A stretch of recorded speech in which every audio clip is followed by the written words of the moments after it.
तो आपको बता दें कि यूपी विधानसभा अध्यक्ष सतीश महाना ने विपक्ष के रवैये पर नाराजगी जताई है। नेता प्रतिपक्ष माता प्रसाद पांडे और विधानसभा अध्यक्ष के बीच गहमा गहमी भी देखने को मिली है।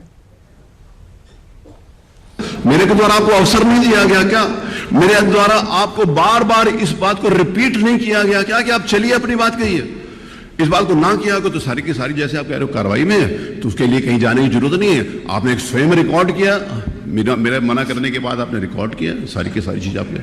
कल मैंने आपको कितनी बार कहा है कि आप चलिए अपनी बात कहिए, उसके बाद आप ये कहेंगे कि आपको अवसर नहीं दिया गया। कम से कम मैंने 20 बार बोला होगा, उससे ज्यादा कहा होगा। आप चलिए, आप जो कहेंगे मैं सुनूंगा, जिस नियम के अंतर्गत कहेंगे सुनूंगा। मैंने आपको कहा आप चलिए, मैं आपकी बात सुनने के लिए तैयार हूं। आप नहीं माने। मैंने नेता प्रतिपक्ष से भी निवेदन किया, आप सब लोगों से निवेदन किया, नेता प्रतिपक्ष भी। मैंने केवल एक विषय लिया है, उस विषय लिया। मैं ना किसी के ऊपर आरोप लगाना चाहता हूं, ना प्रत्यारोप करना चाहता हूं। माननीय नेता प्रतिपक्ष, आप कुछ कहना चाहते हैं? नहीं, मैं क्षमा चाहता हूं आप लोगों से, अगर मैंने कोई गलत कहा तो मैं आपसे क्षमा चाहता हूं। आपने 311 पर प्रश्न उठाया है, तो मेरी पूरी बात कहाँ हुई थी? उससे पहले आप वेल में आ गए। माननीय नेता प्रतिपक्ष, विषय यह है कि मैंने आपसे पूछा कैसे आता है, उतनी देर में तो सब आ गए। नहीं, मैं आपसे कह रहा था कि 311 का मतलब है जब कोई गंभीर मामला हो तो सारे सदन को रोककर उस पर चर्चा कराने का प्राविधान। उतनी देर में आप वेल में आ गए। सुन ले, हमारा भी मेरी व्यवस्था कहाँ हुई? हमारा भी सुनिए, मैंने व्यवस्था कहाँ दी उसमें? इस नियमावली में है, लेकिन उसमें एक शब्द डाल दिया गया है कि अध्यक्ष की सहमति से। तो ऐसे महत्वपूर्ण विषय पर जो हमारा अधिकार था बोलने का, नियमावली में 311 देने का क्या उचित है? अगर उसका मतलब नहीं तो आप निकाल दीजिए। उसके ऊपर मैंने कोई व्यवस्था दी? तो आप माननीय नेता प्रतिपक्ष, सहमति से यही कहा जाता था सारे कार्यों को रोककर आज चर्चा करा दीजिए। ज्यादा से ज्यादा 1 घंटा चर्चा होती, बात खत्म हो जाता, लेकिन आप भी अपने जिद पर अड़ गए। मेरी बात सुनिए ना। नहीं, नेता प्रतिपक्ष नहीं, मैं क्षमा चाहता हूं विनम्रता के साथ आपसे। आप हर मामले में वरिष्ठ हो, क्या उसके ऊपर कोई व्यवस्था आई कि व्यवस्था आने के पहले आप वेल में आ गए? बताइए, उस पर कोई व्यवस्था मैंने दी कि नहीं? सुनूंगा। मैंने आपसे पूछा कि कैसे, मेरी बात सुनिए, मैंने आपसे पूछा कि कैसे आता है ये बताइए, उतनी देर में आप वेल में आ गए। तो लगातार उत्तर प्रदेश विधानसभा में कहा जा सकता है लगातार शोर शराबा हंगामा देखने को मिल रहा है और गहमा गहमी देखने को मिल रहा है। हमारे साथ अभिषेक मनी त्रिपाठी भी जुड़े हुए हैं और रामेन सिंह जी भी जुड़ गए हैं। रामेन जी, अगर हम कल की बड़ी बैठक की बात करें, देखिए संसद में तो हंगामा है, शोर शराबा है और अभी विधानसभा स्थगित कर दी गई है, लेकिन कल जो योगी कैबिनेट की बड़ी बैठक हुई है, खासतौर से मदरसा शिक्षा को लेकर, जो कामिल फाजिल की डिग्री थी जो मदरसा दिया करते थे, उनको कहा जा सकता है कि कार्य अब आने वाले दिन में नहीं दे पाएंगे। क्या कुछ ये बड़े बदलाव की तरफ, मदरसे में बड़े बदलाव की तरफ कहा जा सकता है बढ़ते हुए कदम है?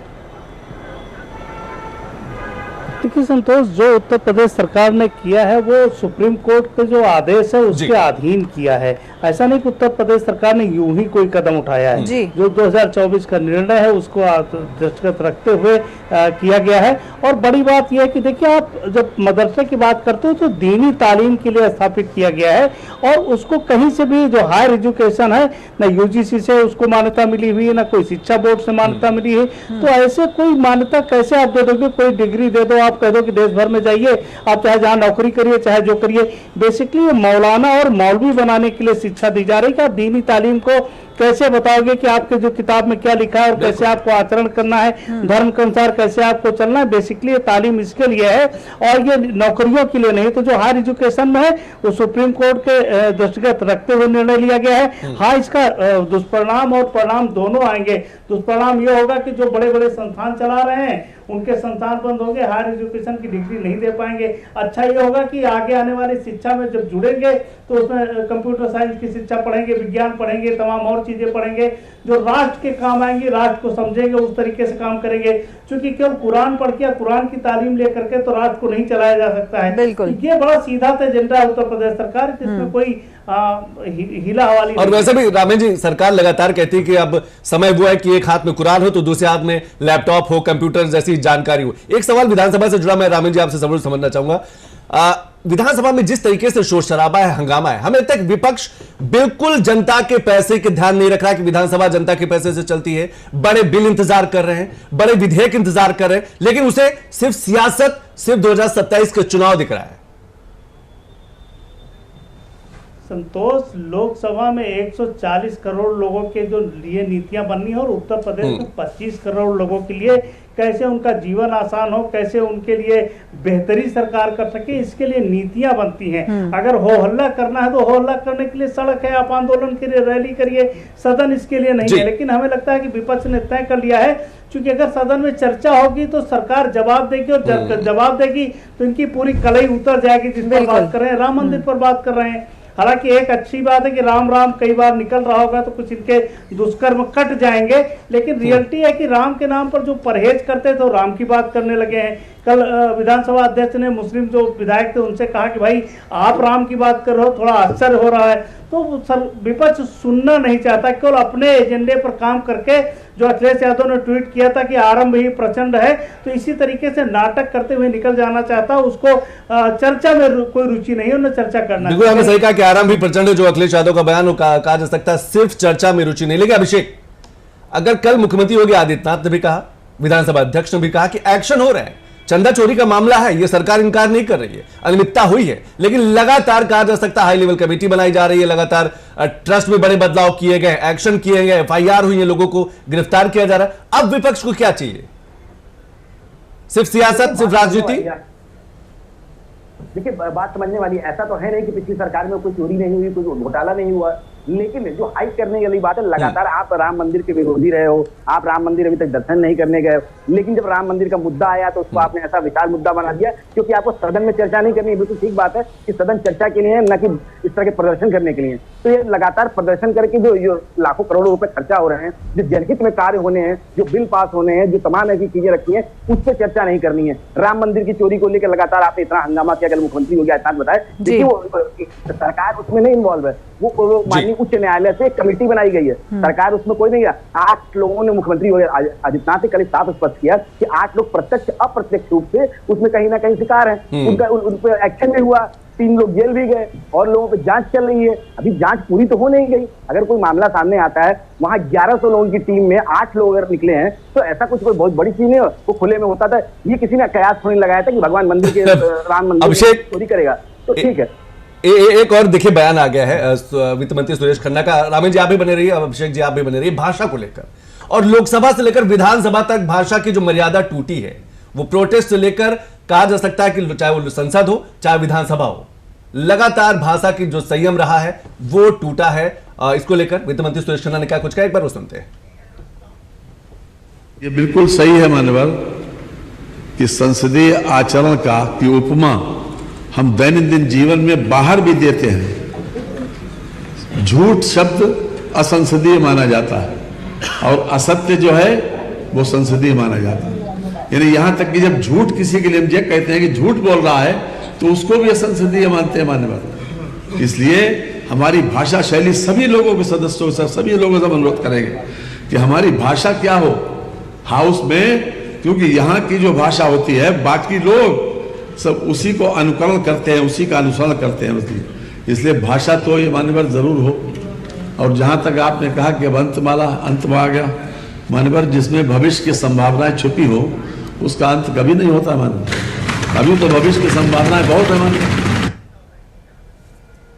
रामेन जी देखिए, लोकतंत्र में प्रोटेस्ट करना सबको अधिकार है, आंदोलन करना सबका अधिकार है, लेकिन इस बार का जो जंतर मंतर पे आंदोलन रहा है वो कहा जा सकता है कि भाषा की मर्यादा नहीं रही है। भाषा की बिल्कुल मर्यादा नहीं। जैसे जैसे सोशल मीडिया में हमने रील्स देखे हैं, जैसे जैसे बयान आए वो शर्मसार करते हैं, और शायद वो संसद में भी देखने को मिला, शायद वो कल विधानसभा में भी देखने को मिला। रामेन जी, रामेन जी तक आवाज नहीं जा रहा। अभिषेक अगर आप मुझे सुन पा रहे हैं, देखिए एक बार फिर वित्त मंत्री सुरेश खन्ना ने साफ तौर पर कहा कि भाषा की मर्यादा होनी चाहिए, संयम बरतना है। ना वो सड़क पे दिखी प्रोटेस्ट के दरमियान, ना वो संसद में दिखी और ना उत्तर प्रदेश की विधानसभा में दिखी। अभिषेक बिल्कुल, देखिए भाषा की अगर बात करें तो भाषा की तो मर्यादा ही पार हो चुकी है, क्योंकि जिस तरह देश के प्रधानमंत्री का एक पद होता है उसको जिस तरह से अभिषेक आपकी आवाज फिर नहीं आ रही है। जी बोलिए। जी बिल्कुल, देखिए मैं ये कहना चाहता हूँ कि भाषा की तो पूरी मर्यादा ही पार हो चुकी है। चाहे वो लोकसभा की बात हो, चाहे वो विधानसभा की बात हो, तो कहीं ना कहीं जो भाषा की बात होती है, आपने देखा ये अराजक तत्व, ये बच्चे थोड़ी ना, ये युवा है आज के। किस तरह से देश के एक प्रतिष्ठित पद होता है प्रधानमंत्री के पद को, प्रधानमंत्री मोदी के ने किस तरह से अब शब्द किस तरह से बोले हैं, तो ये अपने आप में बहुत ही शर्म की बात है। यही की बात के लिए सतीश महाना जी ने कल साफ साफ बोला कि सरकार थी और 2 विधायकों ने कुत्ता उतारा दिया। उन्होंने सदन के अंदर 2 विधायकों ने कुत्ता उतारा, 403 विधायक नंगे हुए हैं।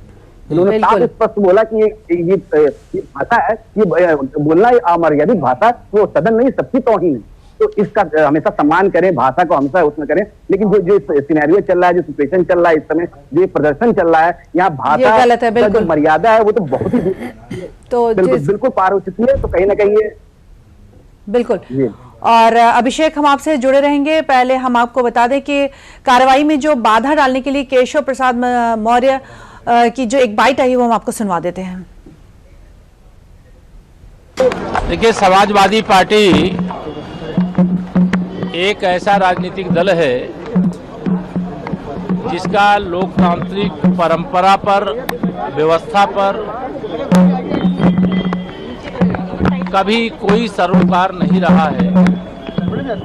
और समाजवादी पार्टी ने जिस प्रकार से कल विधानसभा के अंदर आचरण किया है, उसकी कड़े से कड़े शब्दों में निंदा की जाती है। और सपा के सदस्यों ने पीठ का अपमान किया। सपा के सदस्यों ने मुख्यमंत्री योगी आदित्यनाथ जी को, जो उत्तर प्रदेश की 25 करोड़ जनता के हित में बात रखना चाहते थे, उसको रखने नहीं दिया। और इससे ये पता चलता है कि सदन का समय वह केवल बर्बाद करना चाहते हैं, प्रदेश की जनता से उनका कोई लेना देना नहीं। तो बिल्कुल कहा जा सकता है कि सदन की जो कार्रवाई उसको बाधित करने के लिए एक के बाद एक सभी की जो प्रतिक्रियाएं हैं वो सामने आ रही हैं। अभिषेक, हम आपसे बात कर रहे थे, अनुपूरक बजट की अगर बात करते हैं तो वो देश के विकास के लिए, प्रदेश के विकास के लिए किस तरह से सहयोगी साबित होगा? जी बिल्कुल, देखिए जो इस बार का बजट आया है 49,000 करोड़ का बजट है, जिसमें हर वर्ग को ध्यान में रखे। समग्र विकास, मैंने कहा समग्र विकास की बात करें, वो युवाओं की बात कीजिए, महिलाओं की बात कीजिए, वृद्ध महिलाओं की बात कीजिए, चाहे पर्यटन की बात कीजिए, चाहे विकास कनेक्टिविटी की बात कीजिए, व्यापार की बात कीजिए, तो सबको देखते हुए एक बड़ा अमाउंट जो है रखा गया है, ताकि जो काम पाइपलाइन में है, जो काम अभी चल रहे हैं वो भी न रुके, वो भी पूरे हो जाए, चुनाव की वजह से उसमें किसी तरह की कोई परेशानी ना आए। इन सब चीजों को देखते हुए जो आगे लोकार्पण हुए, जो शिलान्यास तमाम ऐसे हो चुके हैं, आपने देखा होगा, वो कोई काम रुके ना जब तक अगला इलेक्शन ना हो जाए। तो उसको देखते हुए इतना बड़ा बजट दिया गया। तो कहीं ना कहीं प्रदेश की विकास की बात हो रही है यहाँ पे, इसलिए ये बजट रखा गया है कि आगे जो चीजें वो बढ़ रही है, वो विकसित हो, पाइपलाइन में फंसी मत है कि पहले भी आपने देखा सरकारें कई काम शुरू कराती थी, वो अंत में आके रुक जाता था, फिर वो एक भूल जाता था आदमी कि आगे क्या होना है। तो उस चीज को ध्यान में रखते हुए इतना बड़ा बजट लाया गया। मैंने पहले ही बताया था, अमूमन शीतकालीन सत्र में बजट आता था, इस बार मानसून सत्र में बजट पहले ही ला दिया क्योंकि चुनाव नजदीक है। तो ऐसे में सबसे बड़ी चीज देखने वाली बात है कि विकास की बात लगातार कर रहे हैं। उत्तर प्रदेश में $1 ट्रिलियन की इकोनॉमी की जो बात मुख्यमंत्री आज कहते हैं, उसको लेकर काम कर रहे हैं। तो लगातार विकास की तरफ बात करें, लेकिन सदन में उसका कोई चर्चा से मतलब नहीं, उसमें सिर्फ प्रदर्शन है। वहां पे सिर्फ प्रदर्शन करना है, किसी मुद्दे पे बात नहीं करनी है। और लगातार सदन में आप कल देखिए जिस तरह से मुख्यमंत्री योगी आदित्यनाथ की तस्वीर लेकर उसकी आपत्तिजनक हरकत की गई। महाना जी ने साफ साफ कहा था कि किसी तरह की कोई फोटो वीडियो अंदर के सदन की बात, जैसे मैंने पहले बताया, कह रहे हैं आप ये जो कर रहे हो, 25 करोड़ जनता देख रही है उत्तर प्रदेश की, देख रहा है कि आप क्या कर रहे हो। ये सदन है ना, ये कोई वो प्रदर्शन नहीं हो रहा है रोड पे, ये सदन है, यहाँ पे चर्चा होती है। आप वहाँ कपड़ा फाड़ रहे हो, आप वहाँ पे नंगे हो रहे हो। अभिषेक, सोशल मीडिया का प्रभाव सदन के अंदर भी देखने को मिल रहा है। लोग रील की तरह कहा जा सकता है हाईलाइट होना चाहते हैं, और शायद इसीलिए चंदा चोरी को लेकर जिस तरीके का स्वांग लोकसभा में देखा गया, विधानसभा में अभी आपने तस्वीरें दिखाई कि सब समाजवादी पार्टी के जो विधायक हैं वो बाहर बैठे हुए हैं दान पेटी लेकर। तो ये सोशल मीडिया में बनने का एक तरीका भी है। बिल्कुल बिल्कुल, ऐसे बात कर रही है सब ट्रेंडिंग, मतलब ये लोग को आजकल ट्रेंडिंग, ये देश की समस्या, देश की प्रदेश की समस्या पे बात ही नहीं कर रहे हैं, वो रोजगार पे बात नहीं कर रहे हैं। अब इन्हें बताया कि ये रील मेरी ट्रेंडिंग हो जाएगी, मैं वायरल हो जाऊंगा, मैं दिखने लगूंगा, मुझे लाखों लोग जानेंगे। क्या जानेंगे? ठीक है कि आप मुद्दे की बात नहीं कर रहे हैं, आप मुद्दे से भटक के बात कर रहे हैं। तो ये बिल्कुल आपने सही कहा, मुद्दे की बात आप बन रही है। रामेन जी भी जुड़ गए हैं। रामेन जी, मुद्दे की बात नहीं हो रही है, हमें तो सोशल मीडिया का प्रभाव, विपक्ष भी चाहता है कि वो मीडिया में बना रहे, भले वो विधानसभा का पैसा या जनता का पैसा बर्बाद करके बना रहे, अलग तरीके के चंदा चोरी का स्वांग करके बना रहे, बस बना रहे। देखिए संतोष, जिसका निर्माण जिस तरीके से होता है उसी रास्ते पर चलता है। समाजवादी पार्टी का निर्माण ही इसी तरीके से हुआ है। इन्होंने हाई कोर्ट पर हल्ला बोल किया, इन्होंने संस्थाओं के ऊपर हल्ला बोल किया है। अगर वो दौर आप याद करें तो कोई बड़ा बदलाव नहीं आया। जो नई पीढ़ी भी आई है वो भी यही चाहती है। और ये जो स्वांग की बात कर रहे हैं, पूरी पार्टी ही स्वांग पर खड़ी हुई है। देखिए, इन्होंने राम मंदिर पे गोलियां चलवाई राम भक्तों पर, लेकिन उसके बाद भी राम की बात कर रहे हैं कि नहीं साहब, चंदा हमारा चोरी हुआ उस पर हम चर्चा करेंगे। सदन के अंदर चर्चा नहीं करेंगे, क्योंकि चर्चा करेंगे तो सरकार जवाब देगी तो उनकी कलई उतर जाएगी। तो सदन को चर्चा नहीं करेंगे, रील बनाएंगे, रील फॉरवर्ड करेंगे और ये जो पूरा नाटक है वो 2027 तक चलेगा। लेकिन जनता बहुत जागरूक हो चुकी है। भले ही यूथ के कुछ OTT प्लेटफॉर्म में जिस तरीके से गाली गलौज होता है, भाषा इस्तेमाल की, लेकिन भारत की सभ्यता, भारत के संस्कार, भारतीयता ये नहीं है। और यूथ लौट करके आएगा अपनी मूल दशा में, और मैक्सिमम वही है, अधिकतम वही लोग हैं जो अच्छे हैं, इसलिए इससे कुछ मिलेगा नहीं इनको। बिल्कुल आपने सही कहा, विपक्ष जो है जवाब से भी भाग रहा है, जवाबदेही से भी बचने की कोशिश कर रहा है। वो अपने तरीके के अलग तरीके का स्वांग कर रहा है। बहुत बहुत शुक्रिया रामेन जी, बहुत बहुत शुक्रिया अभिषेक जी इस सभी जानकारी के लिए। तो